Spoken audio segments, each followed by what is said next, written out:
মুহতারাম হাজিরিন, বিশ্বাস রাখেন ইনশাআল্লাহ প্রমাণ হয়ে গিয়েছে বিপ্লবের জন্য বড় রাজনৈতিক নেতার দরকার পড়ে না। আমার বাংলার দামাল যুবকেরা প্রমাণ করে দিয়েছে বিপ্লবের জন্য বড় রাজনৈতিক দলের প্রয়োজন পড়ে না। এই যুব প্রজন্ম যখন তৈরি হয়, আল্লাহর নবীর সঙ্গে যখন মক্কা মদিনার যুবকরা জড়ো হয়েছিল, 12.5 লক্ষ বর্গ মাইলে কালেমার পতাকা উড়েছে। আরবের যুবকরা যখন আমার নবীর হাতকে শক্তিশালী করেছে, তারা খেলাফতের হাতকে শক্তিশালী করেছে। আটলান্টিক সমুদ্রের তীর থেকে আফ্রিকার জঙ্গল পর্যন্ত অর্ধেকটা পৃথিবীতে আল্লাহর দ্বীন জিন্দা হয়েছে। সুতরাং হে বাংলার তরুণ জনতা, আমরা স্বপ্ন দেখছি ইনশাআল্লাহ আগামীর বাংলাদেশ হবে আমাদের স্বপ্নের ইসলামের বাংলাদেশ।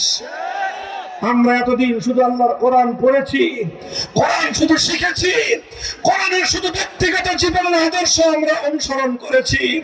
ইনশাআল্লাহ আমরা এমন একটা সমাজ গড়তে চাই যেই সমাজে আল্লাহর কোরআন যেভাবে পড়া হবে, সেইভাবে রাষ্ট্রের সর্বোচ্চ আসন থেকে রাষ্ট্রের বিচারালয়, বিচার বিভাগ, প্রশাসন বিভাগ, শিক্ষা বিভাগ, সব বিভাগে আল্লাহর কোরআনের বিধান বাস্তবায়িত হবে। অনেকে আবার ভয় ধরা দেয় সংখ্যালঘুদেরকে যে ইসলাম আসলে হিন্দুরা থাকতে পারবে না। এটা সবচেয়ে বড় ধান্দাবাজি এবং ধোঁকাবাজির কথা। হিন্দু ভাই, বৌদ্ধ, খ্রিস্টান প্রত্যেকটা সংখ্যালঘু ভাইদেরকে আমরা দায়িত্ব নিয়ে চ্যালেঞ্জ করে বলতে পারি ইনশাআল্লাহ।